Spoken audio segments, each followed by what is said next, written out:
Good evening, everyone. My name is Rodney Hinds. I'm co-founder of the Football Blacklist alongside Leon Mann. Uh, Today, it's a real pleasure to welcome you to our first FBL Talks of 2022. We have some exciting developments in terms of our talks coming up, so stay tuned. The Football Blacklist and the Premier League have worked in partnership since 2016. In that time, the support the league has given the initiative has undoubtedly made a significant impact. To build on the fantastic progress already made, the partnership will now engage more people than ever before and go further in helping to increase diversity in football industry through a series of innovative online collaborations. Today is really a real privilege for me because I'm going to speak to two people that I've had the privilege of interviewing before, and their stories will speak for themselves. There's great players and there are legends in the game, champions in their own right, excelling on the pitch and making a true difference of it as well, while they engage with their communities. First up, there's Anita Asante, who is a multiple Football Blacklist awardee with over 70 caps for the England Lionesses and still marshalling to this day the defence for Aston Villa women. Anita, good evening to you. How are you doing? Evening, Rodney. I'm doing very, very well, and it's a pleasure to be on today. Okay, thank you very much. This gentleman needs no real introduction, but formalities and protocols mean that I need to do it, obviously. Just look at the Premier League all-time goal scorers list and you'll find the legend that is Andy Cole right up there. And what is more impressive, Coley was never really on penalty duty. Remarkable stuff. Andy, good evening. How are you doing? Yeah, very good. You? Hi, yeah, everybody. not too bad. Not too bad. Good to see you both. Just before I go into our chat, which is going to be very conversational, Football Blacklist is here to promote Black excellence, and you two are most definitely that. We know that the more visible our role models like yourselves are, the more likely we are to encourage others from the community to push forward across the football industry. So it's very, very important, the stuff that we do. The Football Blacklist is all about celebrating Black excellence and helping to increase diversity, as I said, within the beautiful game through a series of innovative work and initiative. Today's session will be all about players. And as I said at the top, we've got some other exciting developments and sessions to come as well. We're also going to provide a focus 1 year on from the launch of the Premier League's No Room for Racism action plan. And this comes following a recent round of fixtures where all Premier League matches displayed no room for racism messaging, as the league and clubs continue to urge fans to challenge and report discriminatory behaviour wherever they see it.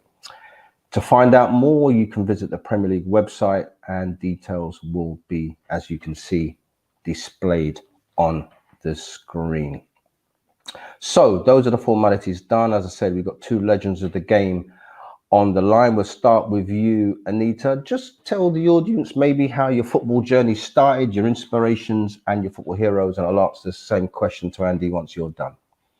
Yeah, for me, Rodney, I think it started at a very early age, around the age of 5, when I was kicking around at home, socks, anything that was round, basically. And then on my estate where I grew up, that's what kids would do. We'd go out after school, play football, and that's where it started for me. But I always grew up watching football from a really early age. My dad's a massive Arsenal fan, so watching legends like Wrighty and Vieira and all these kinds of players really inspired me, because there wasn't like visible female role models as such that I could see on television week in, week out.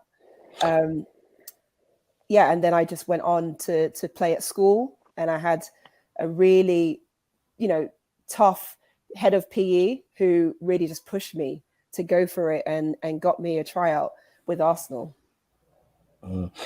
I mean, how difficult was it for you, or challenging was it for you that, as you said, there were no female role models at the time? We had obviously no WSL at that time either.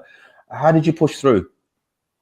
Yeah, for me, it was all about community. Like, football brings together so many people, and to play with, boys and girls of all different ages in my area just made me feel like at home in that space, and that I could just play and be free to express myself.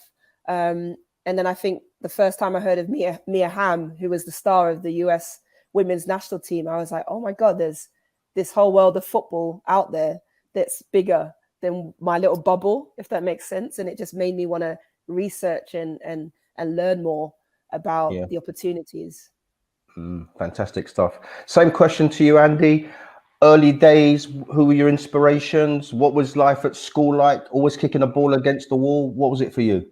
Yeah, same kind of thing. I think any young kid of Caribbean background, ultimately, majority of us always seem to end up playing football. I don't know if it's a dream or, you just want to play football because we actually genuinely believe it and we kind of like get accepted with it, especially when we was younger. I always used to play football with my older brother. Unfortunately, my dad was never a football man. He was always a cricket man, so that was a conflict straight away. But yeah, so straight away that was a conflict. But yeah, my role model was Sil Regis growing up. I just love the way he controlled himself, the discipline he had, and just how he dealt with the racist element that was in football at that time. Yeah, absolutely right. And I suppose, because I come from a generation where cricket was important as well. You were battling your dad with a West Indies team that were very, very good at the time, no doubt. Clive Lloyd, Viv Richards. Yeah, very, very much so. And to this day, my dad still doesn't know anything about football, But I think he kind of like accepted what I achieved, and I made the right career decision. Yeah, I'm not going to say it was easy, especially back in those days when I chose to play football. I never understood racism until I got into football, to be brutally honest. Yeah. And then I remember my dad was always trying to deter me from playing football. I remember when he always used to say to me when I was a young boy that black people can't play football. Yeah. You're not meant to play football. And I always used to scratch my head at the time, say to myself, well, why does my dad say these kind of things? Because don't forget, when I'm growing up with black kids, white kids, Asian kids, we didn't see color. Yeah. But then, as like I said, as I started to move into football more and more, I started to understand. Oh, now I get it. Yeah. Now I understand what you've been telling me. Did any of those early discriminatory challenges, Andy, were they ever likely to put you off at that time? I'm not gonna lie, yeah, because I don't like people to question my skin color. I'm like that now, and I'm a grown man now, and I don't like people questioning the color of my skin. I don't like people thinking they're better than me just because of the color of my skin. So yeah, I think when I was younger, I found it really, really difficult. I'm not gonna lie. To accept things like that. No, I couldn't do it. And I remember when my granddad was alive, he always used to sit me down and explain to me, you got to try and break it down. I said, I can't break it down, because I can't have people question my skin color. But when they first come to England from Jamaica, that's what they had to go through. And the way they processed it was unbelievable. I could never get it through my head. Yeah, I hear you. Anita, same question to you. I know you come from a proud Ghanaian heritage. Yeah. How important was your family to push you through some of the obvious challenges that you must have faced? Oh, my family were massively important because at the time, like I said, women's football, girls' football wasn't very visible. There wasn't many organized teams around. And so they had no reference point either to see, oh, okay, there's girls in this space thriving and having opportunity and not getting, knocked down, basically. But I had other challenges in the sense of just the gender barrier to football in itself, at school, not having an organized team and playing in the playground at playtime, in your uniform, trying to, do the best I could wasn't always the easiest thing. And I know my mum as well was a bit like Andy's dad, trying to deter me at the beginning from football. She just was like, I don't think it's a sport that you can really, that's for you, that you can be involved in, because you wasn't seeing role models out there that looked like me, really, or who were reaching the heights of the game at that time. So I think she was more concerned that I couldn't really grow and develop in this space, and wanted me to solely focus on my education. Absolutely. But yeah, for me, that was the biggest thing. And in trying to, you know, take those opportunities to play. I found him in the most sort of primitive of circumstances, at home in my estate and at school. And I didn't know what could be from there on. Yeah. I mean, you've obviously gone on to have a stellar career, both of you. Anita, 70 caps for England, decorated at Arsenal, at Chelsea. At that very tender age that we are now talking about, was that a dream that you thought could really be reality, or what? What was it for you, Anita, at that stage? Could you see yourself playing for England even then? No, honestly, I was just so excited to be part of Arsenal. Do you mean? And Arsenal at the time was a club where there was a number of black male, you know, players. So, yes, you know, I felt like, okay, you know, this is a club that is relatively inclusive and, you know, was supportive of my development as a young player. And actually, in those days, the game at the very base level, grassroots and youth level, was very diverse. I played with girls from all different backgrounds and all different socioeconomic backgrounds too. So, yeah, at that point, I was just, you know, I remember being at my courts in my state playing Wembley in games like that. So for me, that was like, I just didn't know what was possible. And really getting into that entry point is what led to everything beyond that with England. And all I focused on was trying to perform at my best as much as possible. Yeah, I hear you loud and clear. For you, Andy, your career is right up there with the very, very best in Premier League history. Treble winner, right up there with the great goal scorers, winning everything there is to win. How did you challenge the perceptions that you touched on earlier in order to have that career in the end? What sort of things did you have to do? Was it mindset? Was it friendship groups? I think, Rodney, I'm still challenging it now. Yeah. I've got to be very, very honest. I wasn't an individual that was ever going to change or play the game. Once my mind was set and focused on doing what I believed was right for me, that's exactly the way I looked at it, and that's the way I did it. Right. I couldn't do it any other way, because if I did it any other way, I'd be lying to myself. And I think when you find yourself in a position where you've got to be honest with yourself, because when you look in the mirror, you only get one reflection. That the reflection is yours. Yeah. You know, so when people play the game and try and beat someone or not, at some stage will always catch you out. Yeah. And I like I said, I couldn't do that. So when people ask me how I used to do it, I always used to say I had to do it my way. When I was Arsenal, when I was a kid, and, you know, I wouldn't take certain criticism, or I wouldn't let people talk to me in such a way. And I remember the senior pros, you know, like people like Paul Davis and all that, always used to say to me, "Coley, you're going to throw your talent away." And I used to say to them, "Pops, I won't throw my talent away due to the fact that I will end up doing it my way." Yes. And if I'm going to do it my way and I don't hit the levels that I should have done, I can always look back and say I did it the way I had to do it. And like I said before, and I could never change what I am or who I am. Yeah. I mean, you did it your way. That's definitely true. And I remember listening to you in an interview maybe a couple of years ago. And the point I'm trying to make here is about key collaborations and friendships that must have helped along the way. I remember you calling out in a positive way Roy Keane when you was at Man United as one of those people that visited you when I think you weren't too well, or at least was always there for you when there might have been challenges time. Can you expand on that a little bit? Yeah, I think with Roy's an individual. If Roy sees someone like him, Roy would always gravitate to that kind of person, because that's what he is. And I always had a good relationship with him. I remember when I just had my transplant, and Roy was one of the first to come and see me when I was in hospital. We had a laugh and joke, we had a reminisce and things like that. And then when he left, you know, that left made me think, wow, you know, I must have left a good impression on him. Absolutely. For him to come and see me at hospital. You know, I've had the opportunity. Anytime I go back up to the Northwest, he always says, "Coley, come pop round the house, you know, we'll sit down, we'll have a chat, we'll have a cup of tea."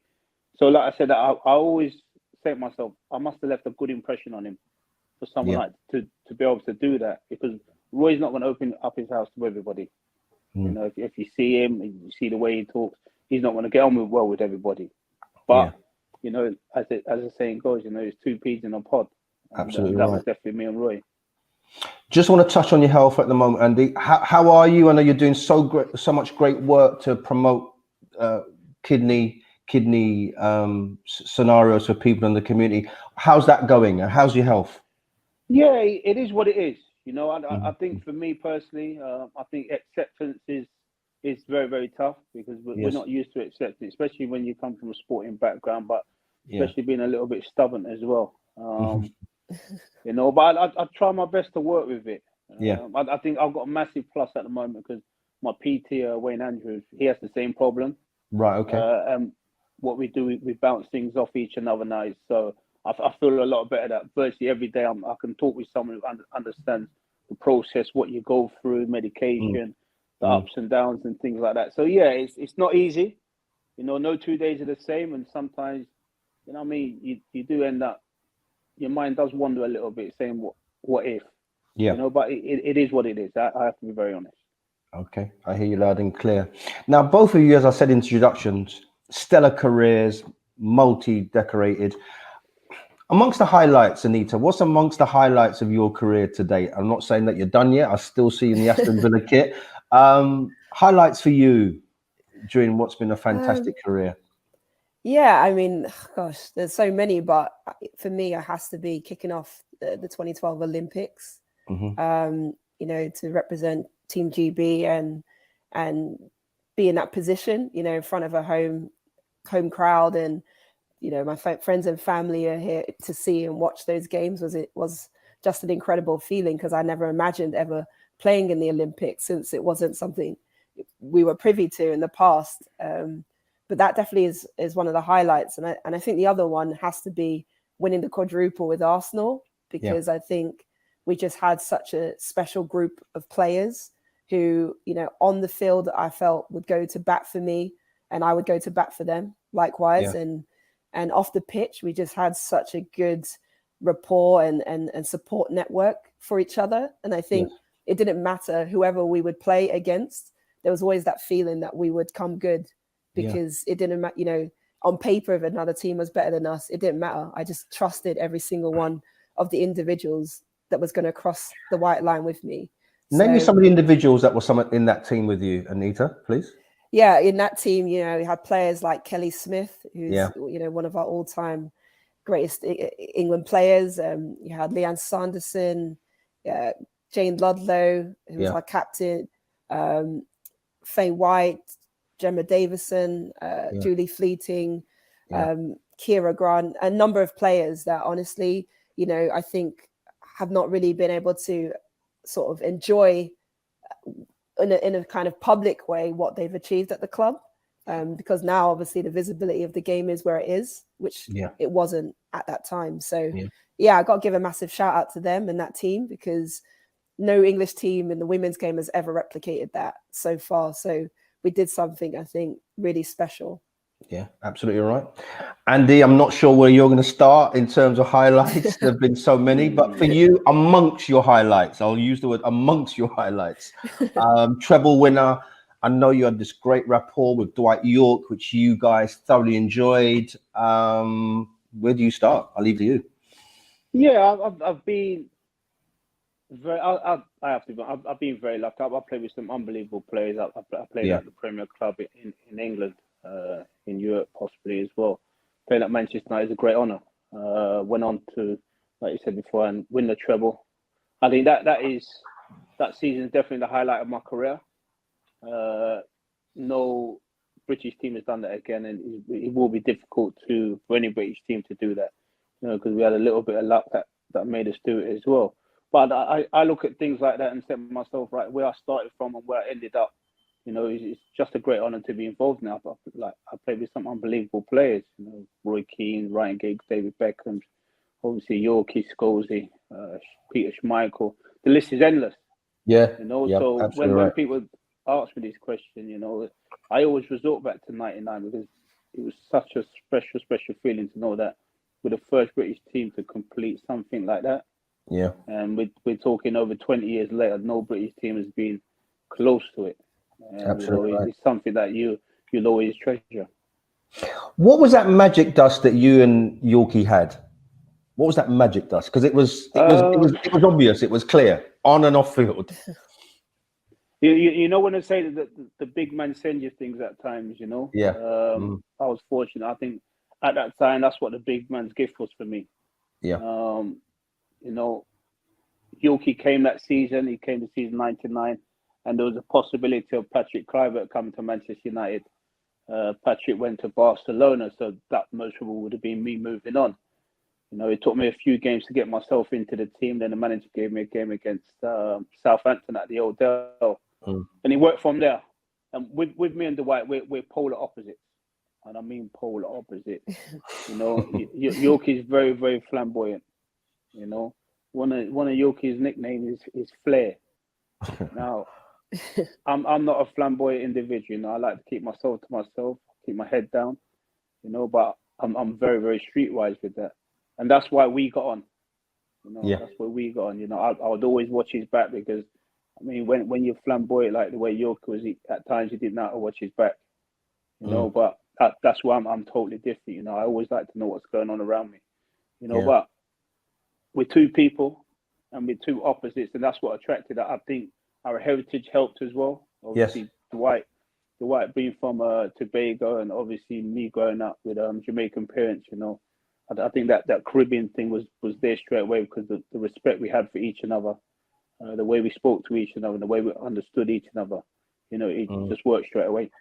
I mean, I know obviously you're a club ambassador at Manchester United and you're still hugely connected with the club, but something I personally wanted to ask you, your connection with Newcastle, is it still there? Do you manage to get up that side of the world and visit the place?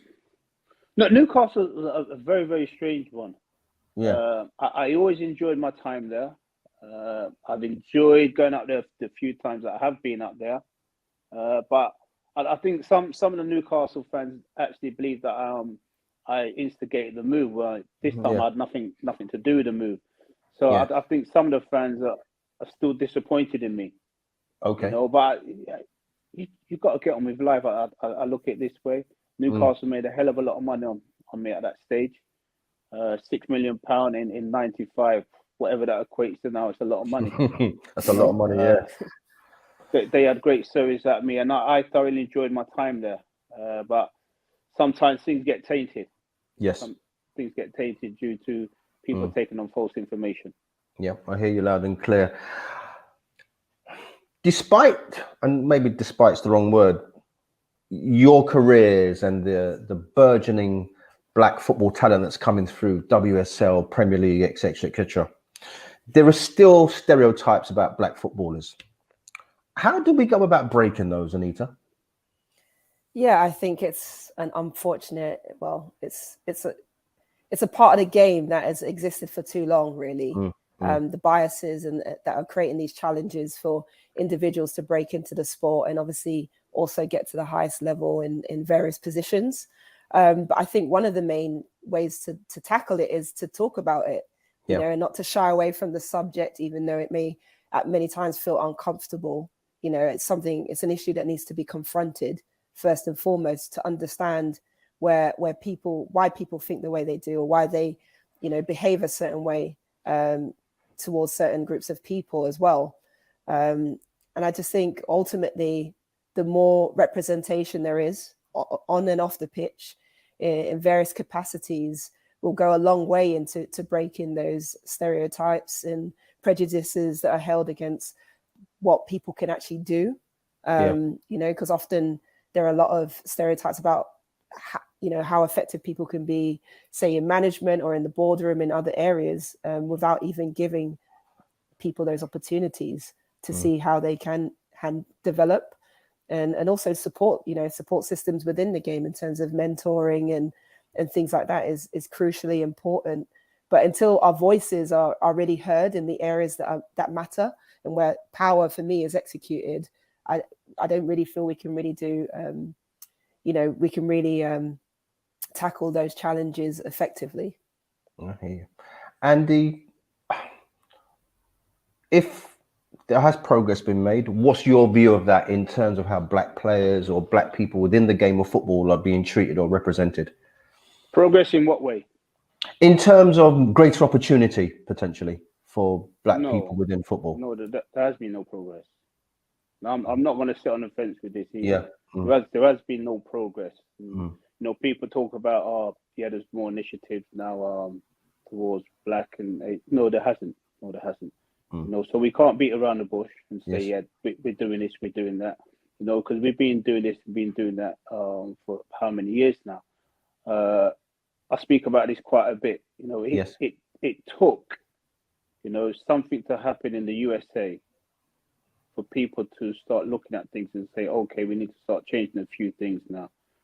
These are the same things that we've been asking for many, many years, i.e., more representation on TV, coaching wise, or all these kind of things.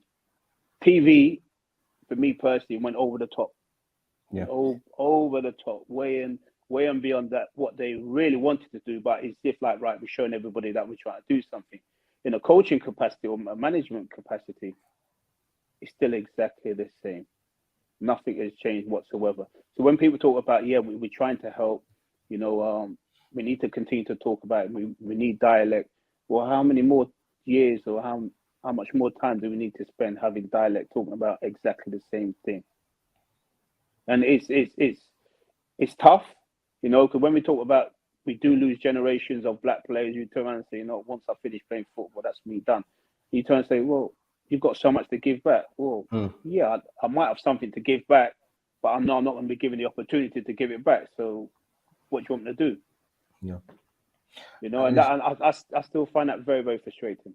Yeah, I hear you. We're a year on now from a Premier League initiative called No Room for Racism. And I got some information recently that the Premier League is now investigating 400 cases of online abuse. So, you know, we've heard that those stories, whether it be a Marcus Rashford, a Jadon Sancho, or a Saka. What should authorities be doing, Andy, in return to that online abuse? What should they be doing? What should they be doing? Yeah. I think when it comes to punishment, it should be a hell of a lot stiffer than what they're doing at the moment. Yes. Because I'm turning around and saying to myself, well, if that's the punishment, I might as well continue to do it. Yeah. You know, it's as simple as that. Because, I mean, no one's actually been deterred from doing it. Yeah. You know, so when you hear about the social media companies can't do this and can't do that, the social media companies do what they want to do. Absolutely. Now, if it was something, i.e., you know, something that children shouldn't be watching or anything like that, straight away it's cut. It's cut straight away. Yeah. So you turn around and say to yourself, all right, not a problem. Yeah. What about when you get all this abuse on social media and you'll turn around and say, well, there's nothing we can do about it. You know, all we can do is monitor it and all that kind of nonsense. You turn around and say to yourself, why? Seriously, why? Yeah. Why do we continue to bang our head against a brick wall? Because ultimately, that's what it is. We bang our head against a brick wall. You know, we're getting abused every other week. And I think sometimes people just try and laugh it off. Oh, it's not that bad. Just get on with it. Well, how many times have we heard it's not that bad? Just get on with it.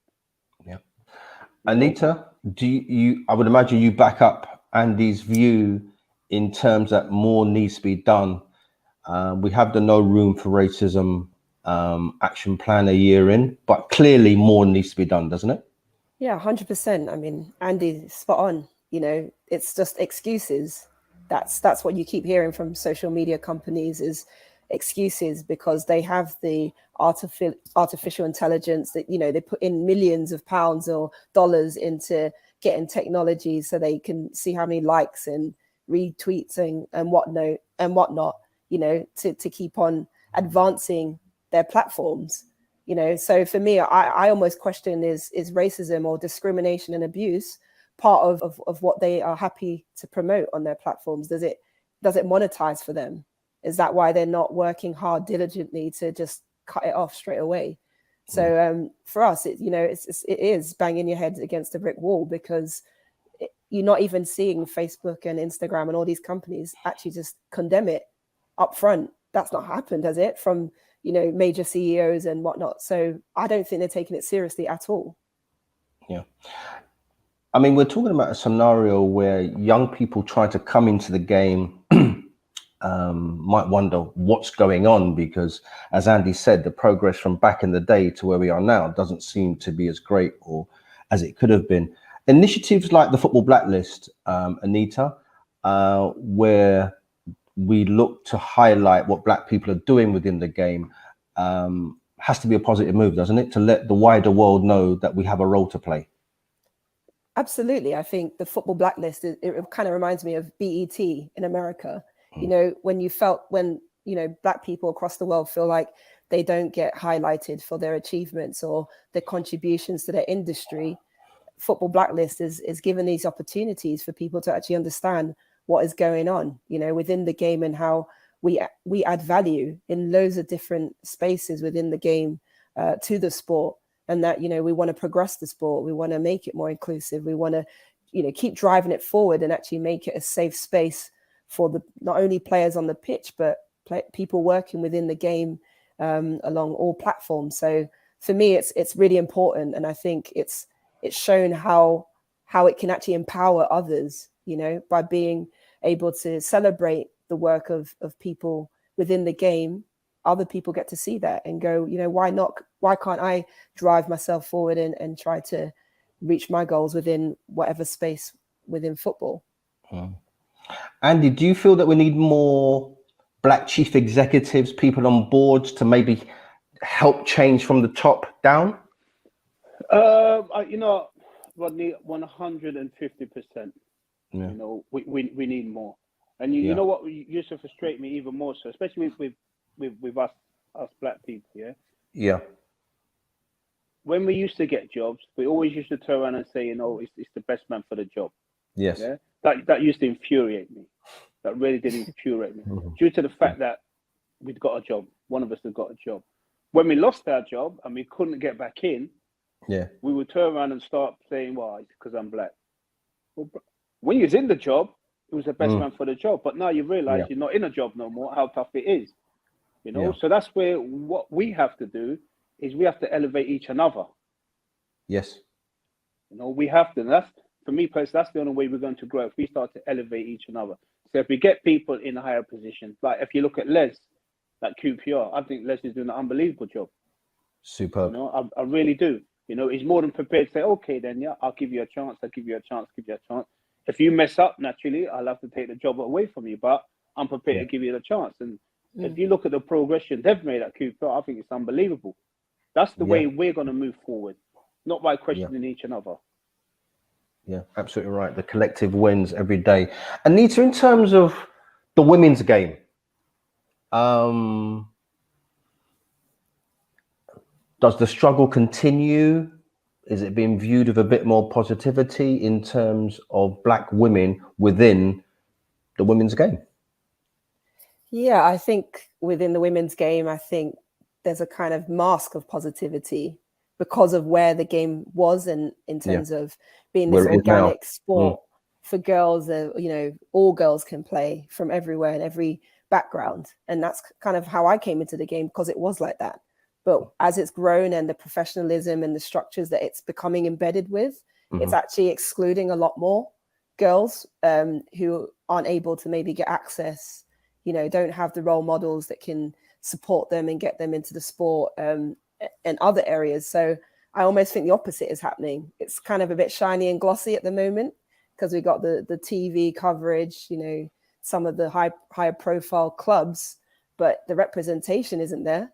It really isn't. You look at the England team now, and the England team from when Hope Powell was the manager, completely different, demographic in terms of players reaching the highest level. So we have to question why they're not filtering up to the top, and why they've been excluded. So for me, there's a lot of work that needs to be done in the women's game. A lot of work. We're really far behind in this. And I'm afraid that we will lose, generations of players. And I think high profile cases like Eniola Aluko's case with the England national team probably has not helped. Has not helped young Black girls feel that they can compete in the sport and make it to the top. Because, even when a situation happens and it's been challenged, there's not the support, there's not the belief, there's the knockdown, and no young person wants to see that. They need to feel that they can aspire and get there and lead as well. Yeah. What practical advice, Anita, would you give to a young girl, woman who wants to get involved in football? Not necessarily on the field of play. There are other jobs within football, isn't there? There's administration, there's media, etc., etc. Who's probably sitting on the sidelines thinking, you know what, I don't feel very welcome here. Is it for me? What practical advice could you give to that young person? Yeah, I mean, for me, I think young people, we as a community, whether we're parents, school teachers, people within the community, have to give them the confidence and the self-confidence and belief actually to sometimes knock a door down, that they go into clubs, that they go, I want this opportunity, give it to me, to find people that maybe are from the same background that can actually help them, get an entry point into the sport. But ultimately, we know it's tough, it's hard. I can't give them any blanket answer, but you have to believe in yourself, and you have to go knocking on those doors and get to, whether tryouts, competitions, all sorts of things in terms of the field of play, to get yourself an opportunity. And hopefully you will find the right people that will back you and support you. Andy, Anita used I think what's a key word, and I know it's probably a key word for you, having listened to you over the years. It's the word belief, isn't it? Because you've admitted that to some degree you did it the way you wanted to do it, but you must have had some belief, whether it was the goals, whether it was some of the coaches that you trusted.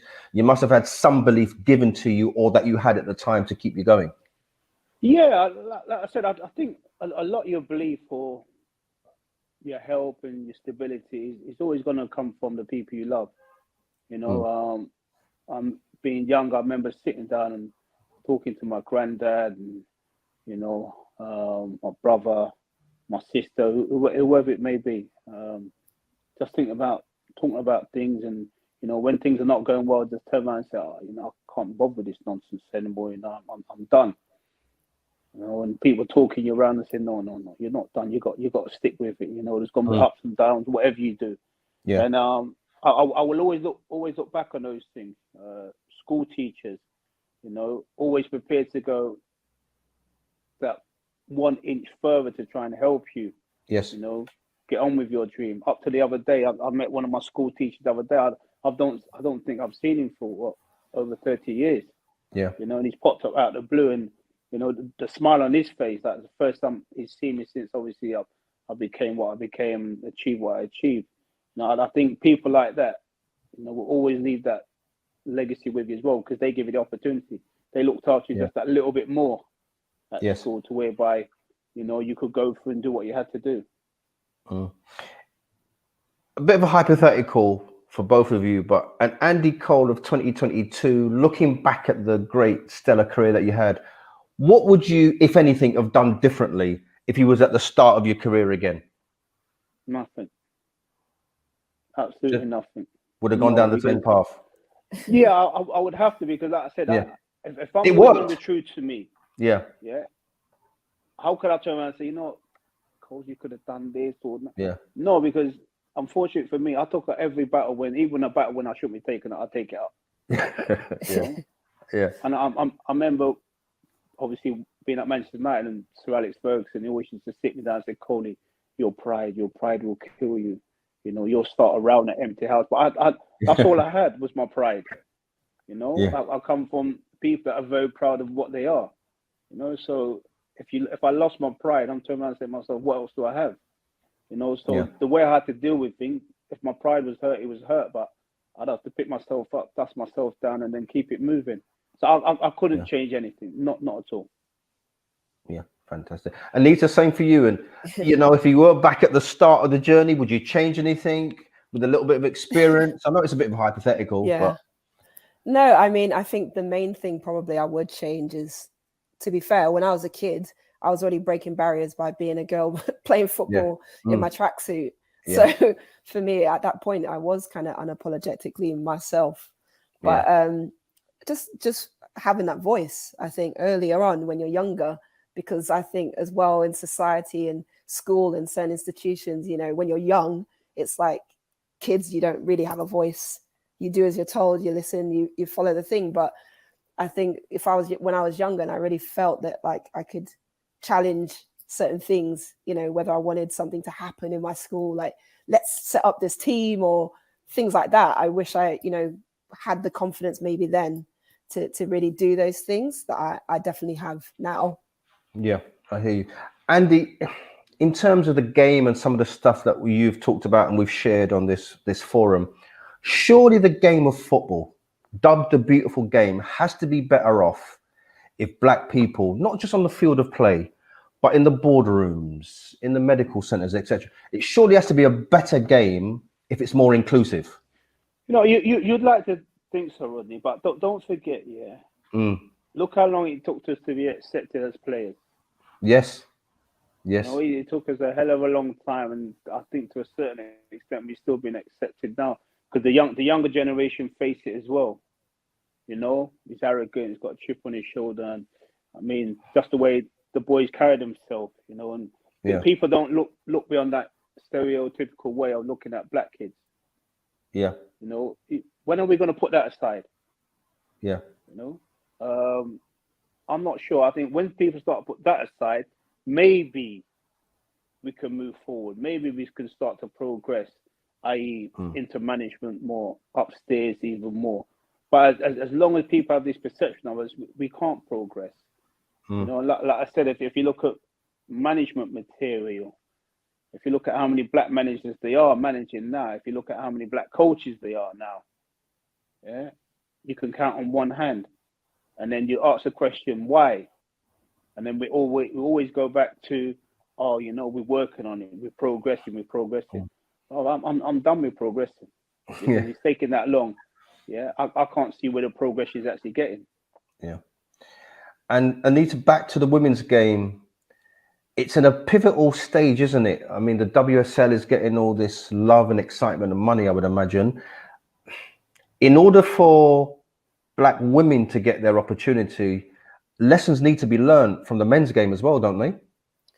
Yeah, most definitely, Rodney. But, you know, listening to what Andy's saying there, why would we think it would be any different in the women's game when the people employed within, you know, positions of power and in other, you know, sort of platforms of the game are embedded within the same structures? Yes. Nothing has changed in terms of the structural elements of the game that would service the needs of various people from all sorts of backgrounds and communities, because those needs probably don't even get on the table as a discussion, you know, in the arenas that really matter. Yeah. So that's true, that the lesson should be learned. But as Andy has said, you know, look how long it's taken to get players accepted on the field of play. Yeah. We need to get players on the field of play, you know, as a starting point.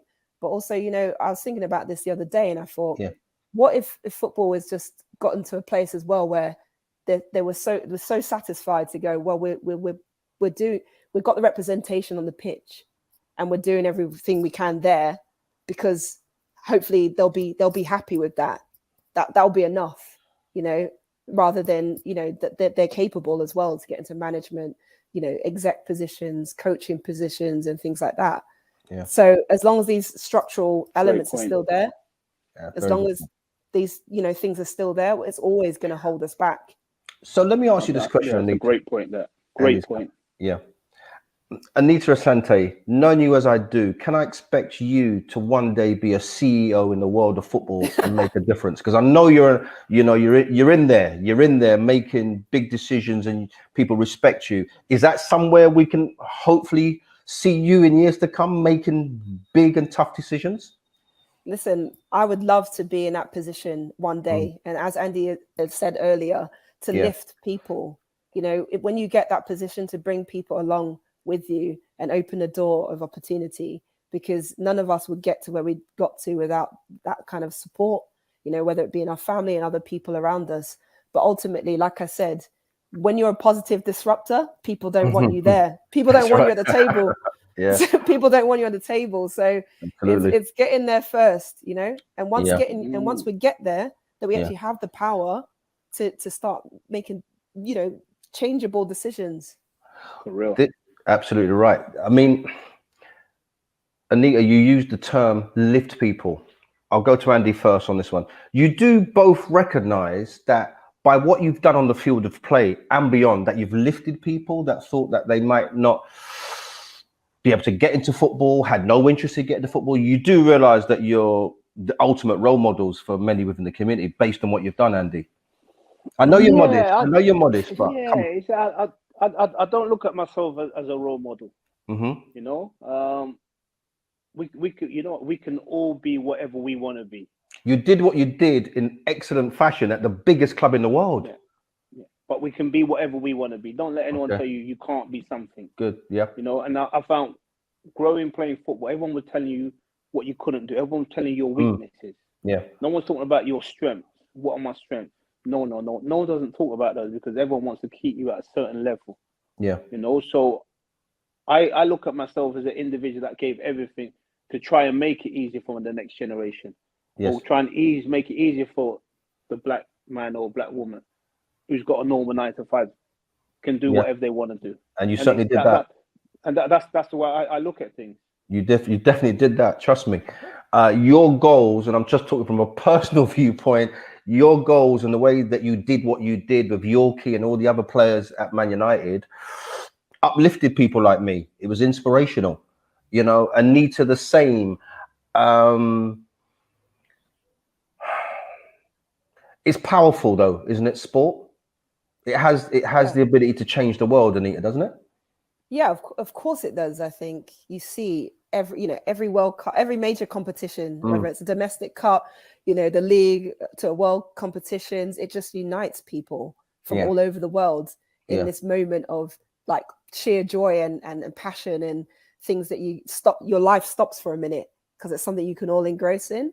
And for me, it's the same thing. Like I think it's not about being a role model necessarily, although the label is often attached to many of us. I take great pride and joy in that because, like you say, it can uplift people, it can inspire people, and ultimately we want to create, a sport that it will be easier for the next generation, that they can thrive and not have to deal with all these other challenges and not have to deal with these like mental gymnastics and navigating a space that wasn't created for them to begin with.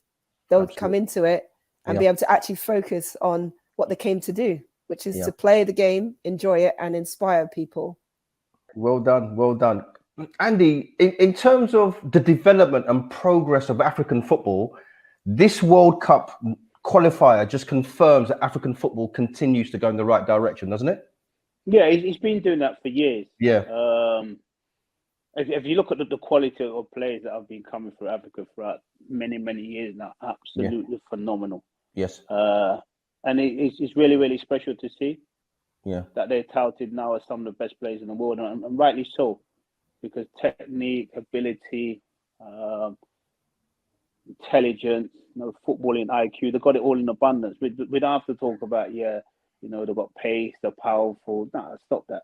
I mean, to be at that level, you've got to be more than just that. Yeah. And I think the technique of the African players now is proving everything. Yeah. I mean, away from the African aspect of it, Andy, you were one of the very best. What players do you enjoy watching if you do take in football now? Who do you enjoy? I'm footballed out at the moment because I've watched so much. But I enjoy. I still enjoy watching. Obviously, Ronaldo play, Messi, all them kind of guys.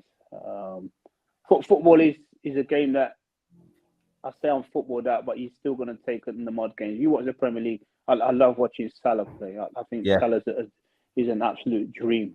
Mane, all them kind of men. But it's for me just to take in and enjoy what these guys are up to, not just in the Premier League, but around the continent as well. Yeah. And Anita, I saw a smile come to your face because Mane and Salah got a mention, and I know where your allegiance is. In terms of the women's game, who do you enjoy watching? And in terms of the men's game, who do you enjoy watching as well? Well, in terms of the women's game right now, I've just been absolutely like mesmerized by what they're doing at Barcelona women's team with Alexia Putellas and Bonmati and, you know, Oshoala, Asiat, and players like that, just phenomenal players. And obviously in our division, you know, with Miedemar and, you know, Frank Kirby and players like that going toe to toe for goal scoring records. But in the men's game, you know, I'm a bit biased to Liverpool, but of course, you know, I love watching Fabinho and Mane, Salah, all those guys, and obviously the connection they have. But you know, Phil Foden, Saka, players like that, I just think are a joy to watch as well. So it's an exciting time across, you know, it certainly is. We're almost at the end of our little chat, but Andy, can't let you go without asking about the women's game as well. That you talked about the African game moving in the right direction. It has been for a while. The women's game, with TV coverage the way it is now, seems as well as if it's moving in the right direction, doesn't it? Yeah, it is. I'll be honest, I've not watched too much of it, but I like the way it's growing. Yeah. And not before time. You know, it's taken a little bit of time to get to where it's got to now. You know, but the progression, you can see people want to progress the women's game now. You touched on it. Sky are getting involved. Sky get involved when they believe they're going to do something good. Yeah. You know, and like I said, the way the women's game's going, you know, I enjoy the Women's Champions League and things like that. Why not? Why not? You know, they're women are allowed to express themselves at football as well. And like I say, once it continues to grow and the levels continue to step up, I think it's a good thing. And I just want to wrap up then with maybe one nugget of advice. This is a player special. You both had stellar careers. There's a youngster tuning into this right now, maybe facing some of the challenges that you faced, maybe not having faced the challenges that you faced. One little bit of nugget of advice, Anita, for that player, male or female. I think for any of the players out there, young players, aspiring ballers, always believe in yourself. And if you've got if you're really good at something, make that strength your absolute superpower. Beautiful, beautifully said. Andy, same to you. Just one little bit of nugget of advice for a young player watching this right now. If a young player is prepared to listen, and take it on board, hard work, dedication, and don't let anyone tell you what you can't do. I mean, you got to believe in what you can do. Absolutely. Listen, I could have spoken to you guys for hours. Trust me, just a really wonderful and insightful information. But before I let you go, a little bit of housekeeping. As always, to those watching, you can follow the Football Blacklist across social media and Twitter, Instagram and LinkedIn, and interact with us via hashtag FBLTalks. Please do get involved with the conversation. These sessions go a long way in our efforts to diversify our industry and celebrate Black excellence. In terms of the Football Blacklist series, we have a huge year coming up with more FBL talks and something really, really special to look out for. So stay tuned for an announcement. I'm going to just say massive, massive thanks and blessings and privileges to Andy and Anita for sharing their time and expertise with me and the audience. So thank you to you both. Thanks again, and let's keep working together to diversify our industry and celebrate Black excellence, which we've had on the screen for the last hour or so. We'll catch you up sometime very soon. Thank you. Thanks. Thank you.